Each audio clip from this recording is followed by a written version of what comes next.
నమస్కారం. నెల్లూరు రూరల్ నియోజకవర్గం 37వ డివిజన్లో పర్మనెంట్ లైన్మెన్ ఉద్యోగాలు ఇప్పిస్తారని షిఫ్ట్ ఆపరేటర్లుగా ఇప్పించి 3 నుంచి 6 లక్షల రూపాయలు కమిషన్లు దండుకున్న బొబ్బల్ శ్రీనివాస్ యాదవ్ వీటిపై ఆ ఉద్యోగాలు రాలేదని వాళ్ళు ప్రెస్ మీట్ పెట్టి మాకు అన్యాయం జరిగింది, మాకు న్యాయం చేయండి అని చెప్పిన తర్వాత ఈ యొక్క విషయంపై సమాధానం చెప్పకుండా ఉద్యోగాలు ఇప్పించకుండా డబ్బులు తినేసినటువంటి బొబ్బల శ్రీనివాస్ యాదవ్ వీటిపై వివరణ ఇవ్వకుండా దొంగతనం చేసినాడే దొంగ అని పరిగించినట్టు మరో పెద్ద దొంగ ఆనంద్ విజయ్ కుమార్ రెడ్డి నెల్లూరు రూరల్ నియోజకవర్గ వైసీపీ ఇన్ఛార్జ్ శ్రీధర్ రెడ్డి గారిపై, రూరల్ శాసనసభ్యులు శ్రీధర్ రెడ్డి గారిపై ప్రెస్ మీట్ పెట్టి విమర్శలు చేపిస్తారు. ఆనంద్ విజయ్ కుమార్ రెడ్డి ఏదైనా సమస్య వచ్చినప్పుడు వాటిపై వివరణ ఇవ్వాలి, తెలుసుకోవాలి. కానీ నిత్యం ప్రజల్లో ఉండేటువంటి వెంచి ప్రజలు మన్ననలు పొంది 3వసారి హ్యాట్రిక్గా గెలిచినటువంటి వ్యక్తి కోటంరెడ్డి శ్రీధర్ రెడ్డి గారిపై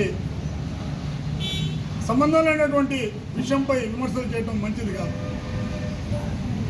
జడ్పీ చైర్మన్ భర్తవై ఉండి జడ్పీ కాంట్రాక్టర్లు దగ్గర కమిషన్లు దండుకునే రాజకీయ బ్రోకర్వి ఆనంద్ విజయ్ కుమార్ రెడ్డి, నువ్వా ఎమ్మెల్యే గారిపై మా నాయకుడిపై విమర్శించేది?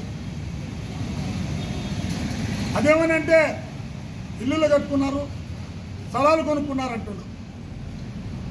ఆయన ఎమ్మెల్యే అయిన తర్వాత 50 అంకణాలు ఇల్లులు కట్టుకున్నాడు. ఏమి ఎమ్మెల్యే అయిన తర్వాత ఇల్లులు కట్టుకోకూడదా? స్థలాలు కొనుక్కోకూడదా? గతంలో మా నాయకుడు చెప్పినాడు, 2000 సంవత్సరం నుంచి మేము రియల్ ఎస్టేట్ వ్యాపారం చేస్తున్నాం, కాంట్రాక్టులు చేస్తున్నాం అని చెప్పి.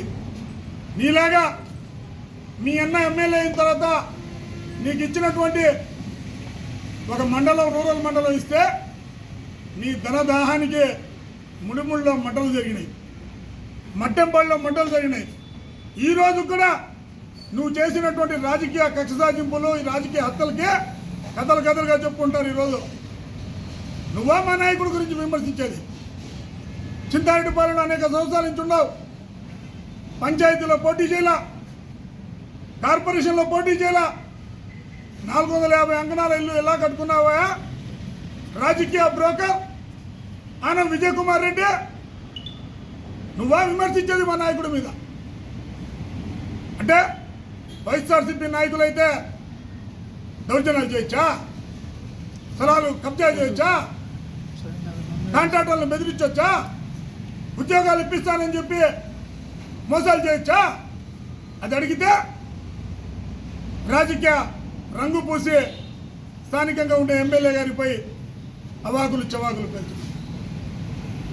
10 మార్చిగా నువ్వు చేసిన దారుణాలు రూరల్ నియోజకవర్గంలో అన్నీ ఇన్ని కాదు.